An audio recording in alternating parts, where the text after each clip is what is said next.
Well, hello again, everybody, and welcome back to Notes from the Pastor Cave. It just seems like as soon as I start to record video, there's a truck going by outside. That's why I'm chuckling to myself. I told you in previous videos that the last couple of weeks are just kind of madness, and it hasn't quite stopped yet. There's several things that are going on. Several things have been added in. So here we are. It's pretty late in the week, and I'm getting this week's first video out to you. Always try to get out to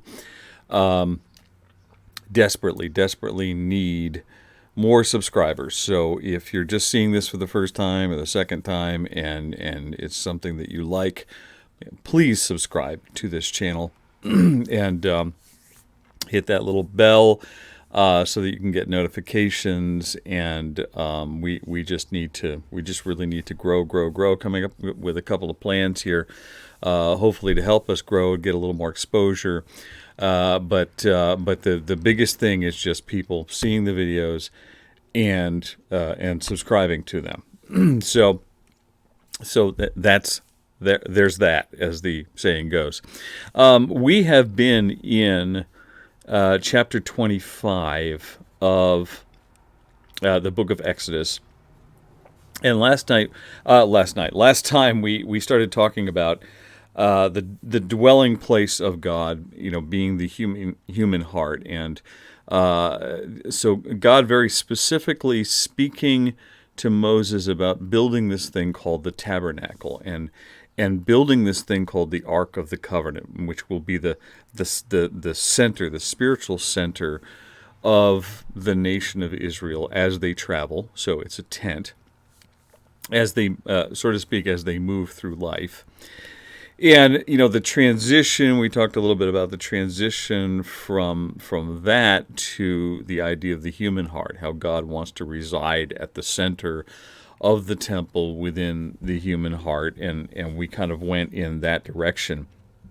But I find this very interesting that in verse 16, and we talked about this, verse 15 says, "The poles shall remain in the rings of the ark, and they shall not be taken from it." And what that indicates to me is that the Israelites had to always be ready to move. And indeed, sometimes they were moving a lot, and then sometimes God would have them stop.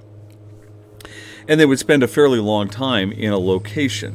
But God would say to them, we're spending kind of a long time in this location. I'm giving you a chance to rest. I want you here for a certain reason.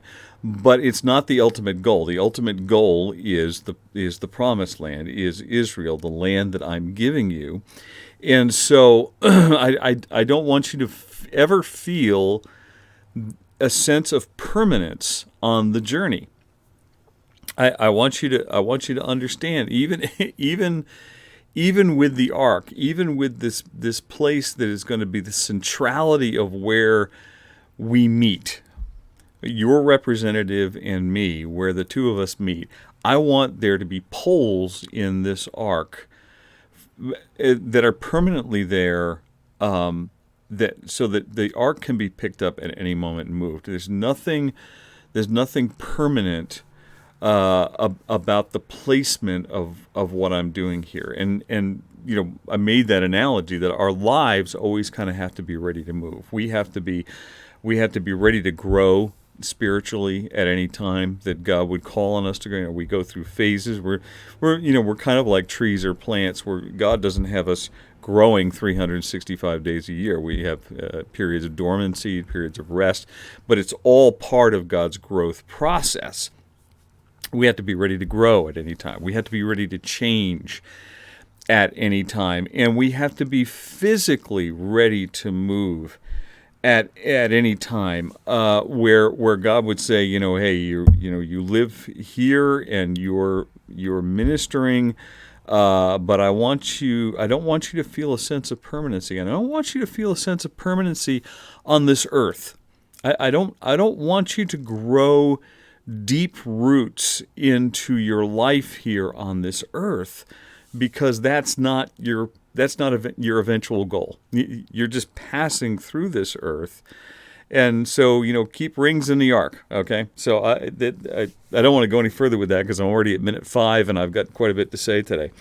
And then he says this in verse 16, and you shall put into the ark the testimony that I shall give you. That's like, wow, what do you mean, the testimony? Well, there were certain objects over the years that God would say, I want you to take the lid off of this thing because it's a box with a lid, okay, and it's empty on the inside.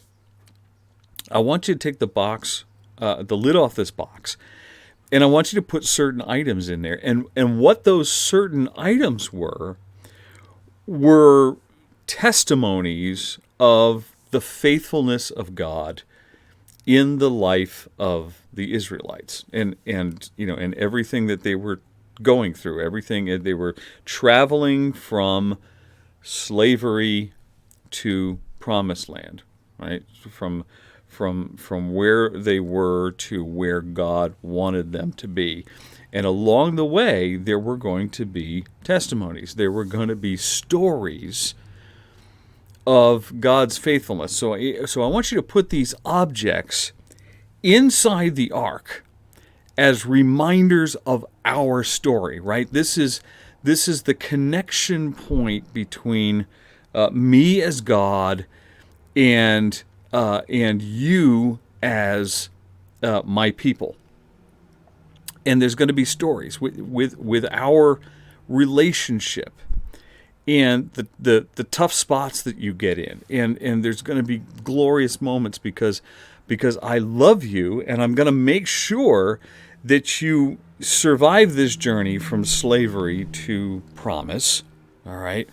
And so I want you to have these reminders of our relationship, our story together, so that so that they'll be there, so that you'll be able to remember them, so that you'll be able to remember them enough to teach them to your children and to your grandchildren. And God talks about that in several places in Scripture. How I want you to pass on my legacy.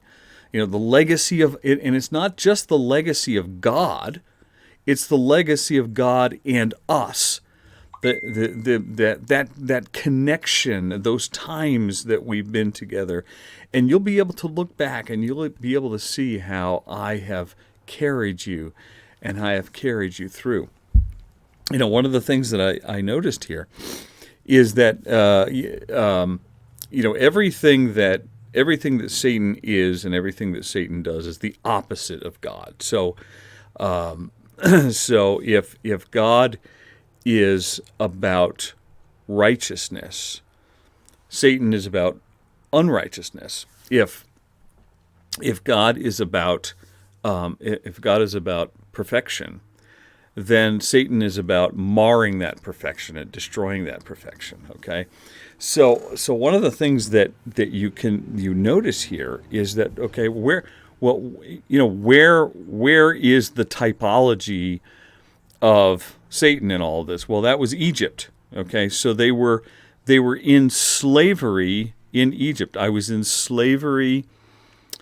Pharaoh is a type of Satan in all of this, and it's my sin, the sin of my life, that holds me in slavery. Okay, and so what happens is that if you study slave populations at all, what was going on with the Israelites is that they're really only a couple of generations away from losing all identity as the children, as the descendants of Abraham, Isaac, and Jacob.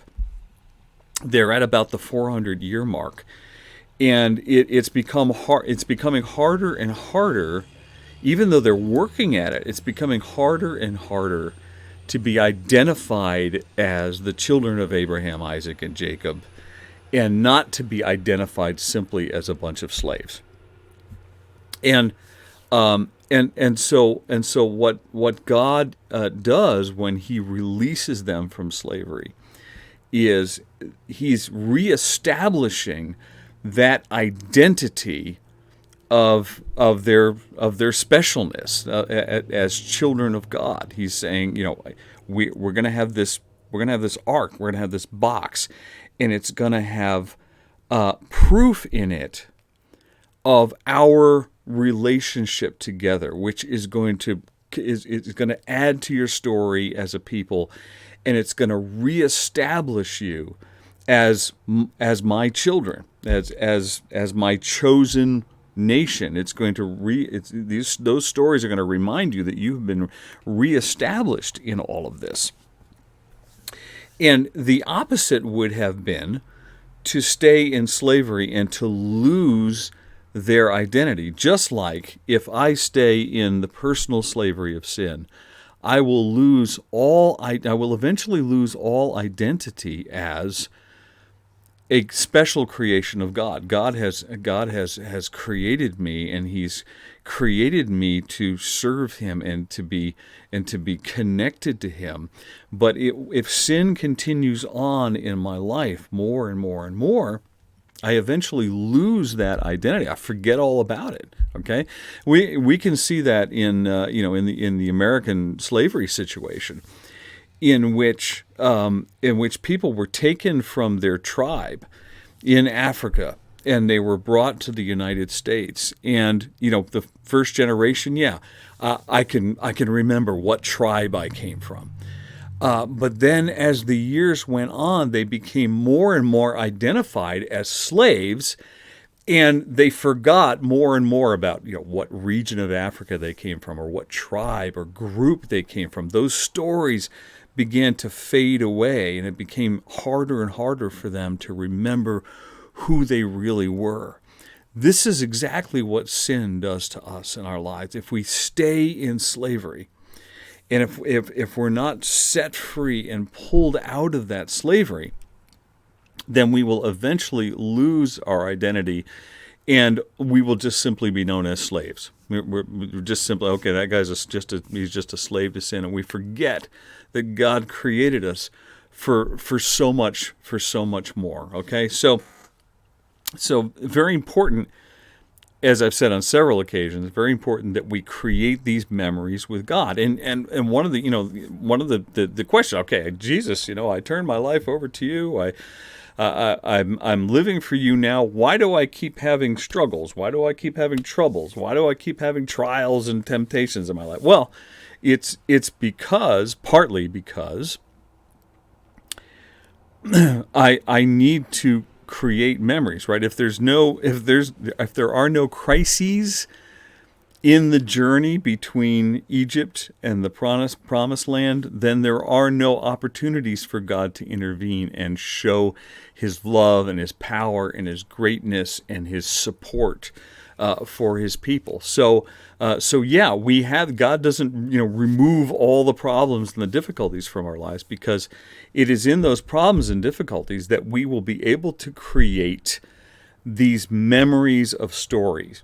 These stories that can be put into the ark of our lives, so that we can remember those things. Oh, there was so much more that I wanted to say, but I just can't really get there today. We're at about 13 and a half minutes, and I'm just not going to be able to finish that up. So anyways, look for another video tomorrow, because I want to get this done, get 2 in before the end of the week. So Vita Brevis Gloria Eterna. Life is short, glory is eternal.